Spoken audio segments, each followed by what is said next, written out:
एक बार एक गांव में एक गन शूटर है। अब उस गांव के लोगों ने किसी को भी गन चलाते हुए नहीं देखा था, इसलिए उसे देखने के लिए बहुत ज्यादा भीड़ जमा हो गई। अब उस गन शूटर ने अपने सामने टारगेट सेट किया और उस टारगेट को 3 बार कंटिन्यूसली सेंटर में हिट करके बताया। इसे देखकर सभी लोग बहुत ज्यादा खुश हुए और सभी लोग तालियां बजाने लगे। लेकिन एक आदमी था जो शांति से खड़ा था और ये सब देख रहा था।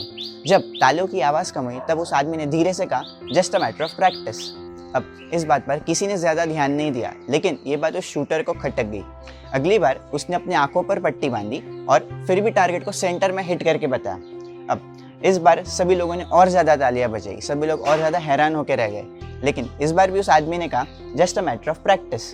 अब इस बार उस शूटर से रहा नहीं गया, वो उस आदमी के पास गया और कहने लगा कि क्या कब से लगा रखा है just a matter of practice, just a matter of practice. मैंने इसके लिए बहुत ज़्यादा मेहनत की है, बचपन से मुझ में इस चीज़ का टैलेंट है, मुझ में ऐसा कुछ स्पेशल है जो बाकी सब में नहीं है, इसलिए मैं चीज़ कर पा रहा हूँ। अगर ये इतना ही आसान है तो क्या तुम कर सकते हो?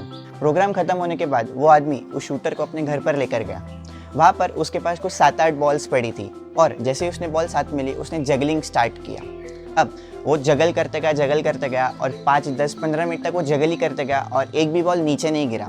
वो परफेक्टली जगल कर रहा था। अब ये देखकर शूटर को भी हैरानी हुई कि कोई 7-8 बॉल से कैसे जगल कर सकता है इतनी आसानी से। नेक्स्ट उस आदमी ने अपनी आंखों पर पट्टी बांधी और फिर से जगलिंग स्टार्ट किया और अभी भी वो परफेक्ट जगल कर रहा था। एंड उसे देखकर पता है उस शूटर ने क्या कहा, just a matter of practice.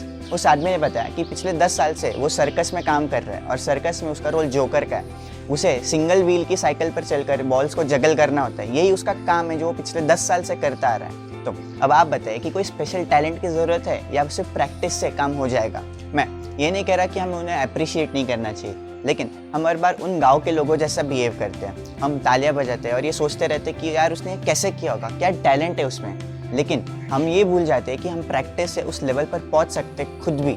Hard work beats talent if talent doesn't work hard. Talent होना या कोई नेचुरल गिफ्ट होना वो एक अलग बात है, लेकिन अगर हम उस टैलेंट पर काम नहीं करेंगे, उस टैलेंट पर वर्क नहीं करेंगे, तो टैलेंट होने के बावजूद भी हम सक्सेस तक नहीं पहुंच पाएंगे, उस लेवल तक नहीं पहुंच पाएंगे जहाँ पर हम पहुंच सकते थे अगर हम कुछ एक्स्ट्रा एफर्ट्स डालते, अगर हम कुछ काम करते। ऐसा कहते हैं कि you are rewarded publicly for something that you practice privately. जी हाँ, जो भी लोग हम देखते हैं जिनकी तरह हमें बनना है, उन लोगों ने कुछ ना कुछ ऐसी प्रैक्टिस की है प्राइवेट में जो हमें नहीं पता, लेकिन हमें उसका रिजल्ट दिखता है। हमें ये दिखता है कि वो आज कैसे बने, वो आज किस लेवल पर है, लेकिन उन्होंने उस चीज़ के लिए बहुत ज़्यादा प्रैक्टिस की, उन्होंने अपने स्किल्स डेवलप किए, अपनी साइकोलॉजी डेवलप की, तभी जाकर वो लोग वो बन पाए जिन्हें हम आज देखते हैं। आप किसी को भी ले लीजिए, MS Dhoni, Virat Kohli, Viswanathan Anand, Sachin Tendulkar, Akshay Kumar and pretty much everyone जिसे आप एडमायर करते हैं, क्योंकि practice makes a man and a woman perfect. अगर आपको वीडियो पसंद आया तो प्लीज़ लाइक कीजिए और सब्सक्राइब कीजिए। Thanks for watching.